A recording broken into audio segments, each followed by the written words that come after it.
Okie dokie. Today we're going to be doing something called the Brachistochrone Integral.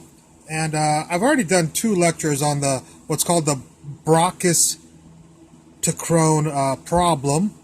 But usually what I do is I have this integral that we need to do, and then I'll just give you the answer to the integral, and I usually don't do the integral for you. I figure you guys can do it on your own. But it turns out to be not a particularly difficult integral, but a laborious one. So I figured I'd go through it and just have it for you, so you guys could have it, and so I could have it also. So let's do what's called the Brachistochrone integral. Again, go look at my or somebody else's lecture on the Brachistochrone problem. I have two lectures. The other one should be the one just before this lecture. The video just before this video. Anyways, again, we're left with this integral to do. So what we're going to do first is do a U-Substitution here. And we'll let u, in this integral, we'll let u equal 1 minus ny. So we're going to let u equal this right here. And if we solve for ny, then of course from this we can get ny equals 1 minus u. We'll have to take the derivative of that. Du equals the derivative of this with respect to y is a negative n dy. And then we'll solve for dy is negative 1 over n times du. So we have all our people. We can plug them into this integral. So ny is 1 minus u according to this. 1 minus ny is equal to u. So we'll put that in there. Dy is equal to these people right here, which is negative 1 over n du. Okay?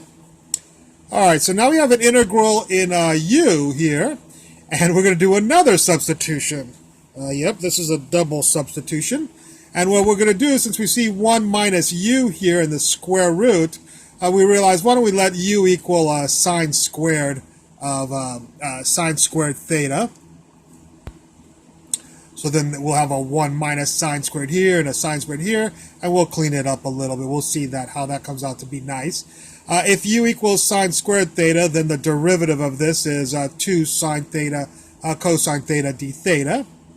So what we're going to deal with, I'm not going to rewrite the x, the equal, the integral sign, or the negative 1 to the end. We'll bring that all at the end again, because we need to deal with this square root and this du, and I don't want to write all these people unnecessarily 20 times for all of these steps. It'll be kind of silly. So why don't we just worry about this square root?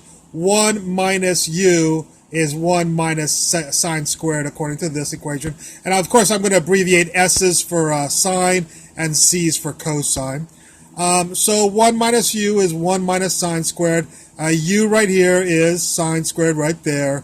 And then du right there is equal to 2 sine cosine, 2 sine theta cosine theta right there. So this basically becomes this, at least the guts of it do. Okay, so we're going to do a little bit of simplification here, algebraic simplification, and not drag unnecessary people that we're not going to use anyways in each of these steps. Of course, 1 minus sine squared is cosine squared, and this just remained the same, and this remained the same. I'm going to show you a few of the steps so we don't get lost. Okay, so this becomes this algebra. Square root of these people is cosine over sine, and then these stayed the same right there. Those people are right there. Of course, the sines will cancel, and we'll get 2 cosine squared, and I wrote it out, 2 cosine squared theta. The 2 is right here. Again, we're only doing algebra here, or trigonometry. Trigonometric identity for cosine squared is cosine of 2 theta plus 1 divided by 2. So this person becomes these people. The 2's will cancel right here. And so finally I'll bring back at least the integral sign. So we'll get the integral of the cosine of 2 theta plus 1. And of course the integral of cosine 2 theta is sine 2 theta divided by 2 plus the integral of 1 is theta plus some constant k. Trigonometric identity, the sine of 2 theta is 2 sine theta cosine theta, of course. And you've got the 2 right there, and there's the plus theta and the plus k. Well, these two 2's will cancel right there. And so we'll get sine theta, cosine theta plus k. Who is Mr. Sine theta? Well, according to this, sine theta is take the square root of both sides. It's just the square root of u. Who's the cosine of theta?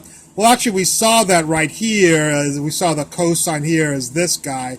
So, of course, if you have 1 minus sine squared is 1 minus u, then the square root is 1 minus u.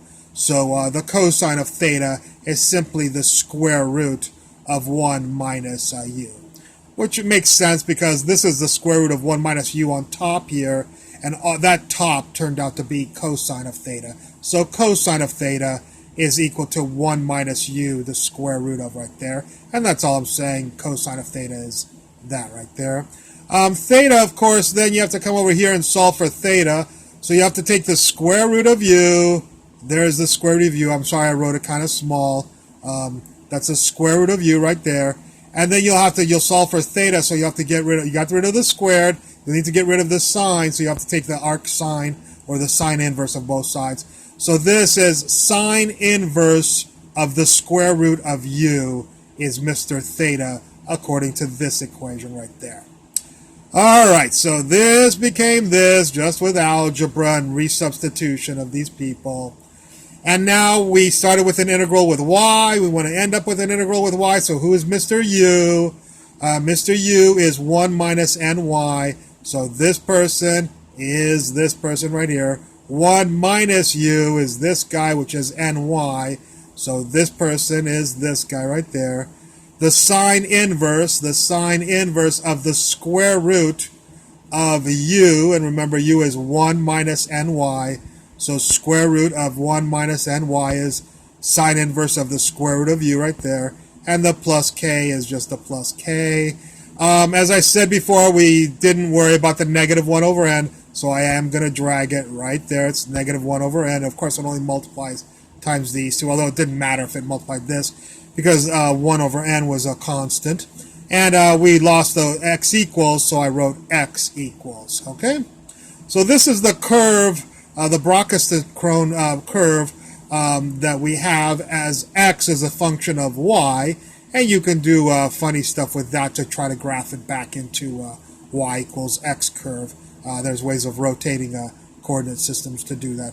But I just wanted to show you because on my two other lectures, which by the way have different answers than this one because I did them on computers.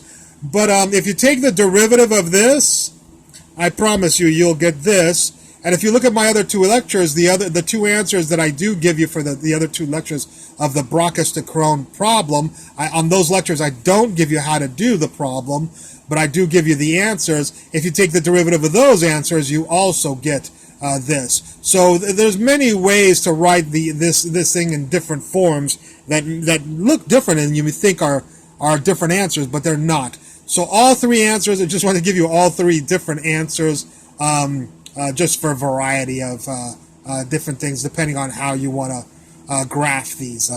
So this is yet a third answer, but this is the only lecture where I've actually derived the Brachistochrone integral. All the other lectures I just use a computer-aided thing because I figured that this is just integrals. Anyways, I hope you enjoyed this lecture. I look forward to any comments at the bottom, and thank you very much for watching.